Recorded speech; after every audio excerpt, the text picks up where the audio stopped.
زبان سے کچھ نہیں کہا کہ تاکہ اور کوئی نہ سنے. اشارہ کیا آپ کو کہ آپ اکیلے میرے گھر چلیں کھانا کھانے کے لیے. اکیلے میرے گھر چلیں کھانا کھانے کے لیے. اشارہ کیا، صرف کھانے کا اشارہ کیا. اور تنہا آپ میں نہیں، میرے سارے ساتھی. نے کہا نہیں، سب نہیں، آپ صرف. پھر آپ صحابہ سے بات میں لگ گئے. وہ صاحب کھڑے رہے، دیر ہو گئی. پھر آپ کی نظر پڑی ان پر، کیا بات ہے؟ انہوں نے پھر اشارہ کیا آپ میرے گھر چلیں کھانا کھانے کے لیے. مطلب میرے سب ساتھ میرے سب ساتھی ہیں. اس نے پھر انکار کر دیا، کھانے نہیں کھائی. آپ نے پھر کچھ دیر کے بعد پھر دیکھا، کیا بات ہے کہ جی آپ چلے صرف کھانا کھانے کے لیے، تنہا اور کوئی نہیں. اور میں کہ نہیں، میرے سارے صحابہ ساتھ، میں اپنے ساتھیوں کے ساتھ. تو اس نے کہا اچھا پھر سب آ جاؤ. پھر سب آ جاؤ. تین مرتبہ آپ نے اس کی دعوت سے انکار کیا. ایک آدمی ہے وہ آپ کی دعوت کرنا چاہتا ہے، اس کی آواز گنجائش ہے نہیں ہے، کرو تو ہماری سب کی کرو، ورنہ ہم اکیلے ساتھی کو چھوڑ کر نہیں جائیں گے. یہ نہیں بھائی میں تو جا رہا، میرے تو وہ تعلق والے ہیں، میرے تو وہاں تعلق والے ہیں، تو جا رہا. یہ بات اجتماعیت کو محسنین توڑتے ہیں. اجتماعیت کو محسنین توڑتے ہیں، اس لیے کہ محسن مخلص پر غالب آ جاتا ہے. محسن مخلص پر غالب آ جاتا ہے. اس لیے کہتے ہیں کہ لوگوں کے احسان سے بھی ڈرنا چاہیے. لوگوں کے احسان سے ڈرنا چاہیے. جی کیونکہ ان کے احسان کی آپ قیمت کی شکل میں چکائیں گے کچھ معلوم نہیں. ان کے احسان کی قیمت اس شکل میں چکائیں گے کچھ معلوم نہیں ہے. کیونکہ جو آدمی احسان کرتا ہے وہ اپنے احسان کا بدلہ اپنے اعتبار سے چاہے گا. یہ بات سمجھ میں آ رہی؟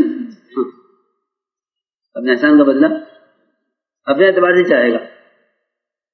آپ یہ کہہ نہیں سکتے کہ میں تو نہیں کر سکتا یہ، کیونکہ آپ اس کے احسان کے تلے دبے ہوئے ہیں. جی میں کیا کروں، میرا محسن ہے.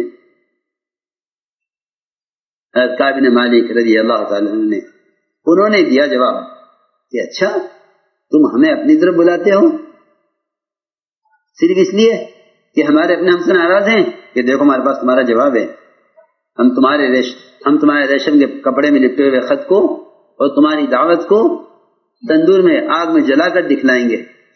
یہ تمہاری دعوت اور تمہارے ہمیں بلانے کی حیثیت ہمارے یہاں یہ ہے. ان حالات میں یہ حیثیت ہے، ان حالات میں یہ حیثیت ہے. اگر ہمارے اپنا ہمیں پوچھتے تو پھر تو تم ہمیں کہاں بھی طرف بلا سکتے ہو. اگر سارا مدینہ ہمارا بائیکاٹ کر دے پھر بھی ہمارے پاس تمہارا خط کا کیا جواب ہے؟ کیا ہم آ جائیں گے؟ نہیں. تمہارے خط کا ہمارے پاس یہ جواب ہے کہ تمہارے خط کی ہم توہین کریں گے تاکہ تم آئندہ خط نہ لکھو. ہاں جواب سخت. یہ نہیں کہ بھائی بادشاہ کی بات کا بھی اکرام کرو، بادشاہ کی بات کا اکرام کرو، کہ نہیں، کوئی اکرام نہیں، اس کی توہین کرو، اس کی دعوت کی توہین کرو. جی ہاں. حالانکہ سب نے ان کو الگ کر دیا، بائیکاٹ پورے مدینے نے. ان حالات میں غسان کے خط کو کہاں ڈالا؟ تندور میں. جی آگ جل رہی تھی کہ ہمارے پاس تمہارے خط کا یہ جواب ہے کہ آئندہ ہمیں ہمارے ساتھیوں سے الگ کرنے کے لیے ہمت نہ کرے. ہاں یہ تھی بات. بچولیے ہوتے ہیں، بچولیے وہ کہتا ہو تم ہمارے ساتھ آ جاؤ، تم ہمارے ساتھ آ جاؤ. جی کون ہوتے ہیں؟ بچولیے. جی وہ اپنے احسان سے اخلاص والوں پر غالب آ جاتے ہیں. اس لیے میں نے عرض کیا ہے کہ دعوت کو سنت پر لاؤ، دعوت کو سنت پر لاؤ. جیسے عبادات کو سنت پر لانا ضروری ہے کہ جو عمل خلاف سنت ہوگا اس عمل میں کمال نہیں ہوگا.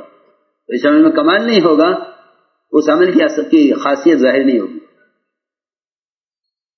اصل کی خاصیت ظاہر نہیں ہوگی، عمل میں کمال نہ ہو. جی ہاں، تو دعوت کو سنت پر لاؤ تو دعوت میں کمال پیدا ہوگا.